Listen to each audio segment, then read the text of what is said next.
Have you ever missed someone so much that their absence felt physically heavy? When miles separate you from a friend, a family member, or a partner, the physical world around you can suddenly feel startlingly empty. William Shakespeare captured that exact emotional struggle over 400 years ago in Sonnet 43, one of the most striking poems from his famous Fair Youth sequence. In this poem, the speaker makes an impossible claim. He insists that he can see the person he loves with absolute clarity in the pitch darkness of night, rather than under the bright sun of day. This diagram illustrates how Shakespeare flips natural law upside down. Usually, daylight helps an open eye see, while darkness hides the world. But here, the sun brings blindness, and the moon brings vision, creating a paradox where night becomes an active connection. Because the person he cares about is physically gone, the speaker's waking hours turn into an emotional vacuum. He goes about his day, but nothing his physical eyes look at actually matters. It forces us to ask a difficult question. If being in the same room is impossible, are there other, equally valid ways to experience human connection? The sonnet opens with a startling statement. The speaker declares his eyes function perfectly only when they are shut tight in sleep. During waking hours, his optical nerves do their job.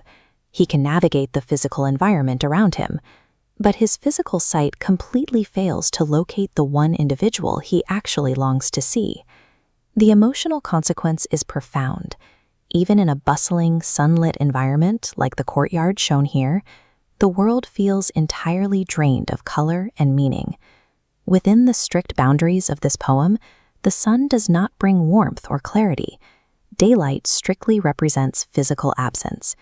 Having perfect vision means nothing if the object of your affection is miles away.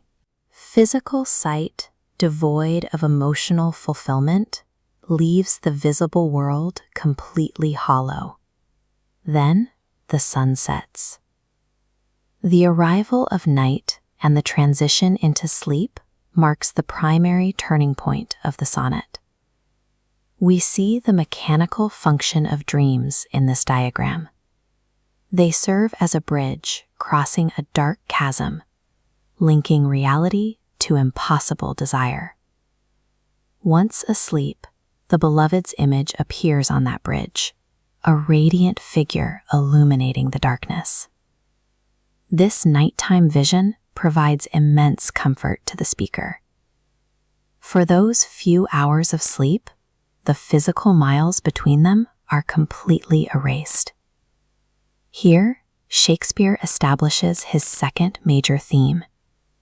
He takes the concept of darkness, usually a source of fear or danger, and redefines it into a quiet sanctuary of reunion. But there is a catch. The dream state is an entirely temporary cure for the loneliness. The immense joy of seeing the beloved at night exists right alongside a painful, inevitable reality. The sun will rise, the vision will vanish, and the distance returns by morning. This chart tracks that emotional state. You can see the line peak into the high zone of nighttime joy, only to drop sharply down into waking pain, looping continuously to show an inescapable cycle. That exact tension prevents the poem from being a simple escapist fantasy. The blend of fleeting happiness and recurring sadness creates a deeply profound, relatable expression of longing. By laying out this cycle, Sonnet 43 forces the reader to answer an ultimate question.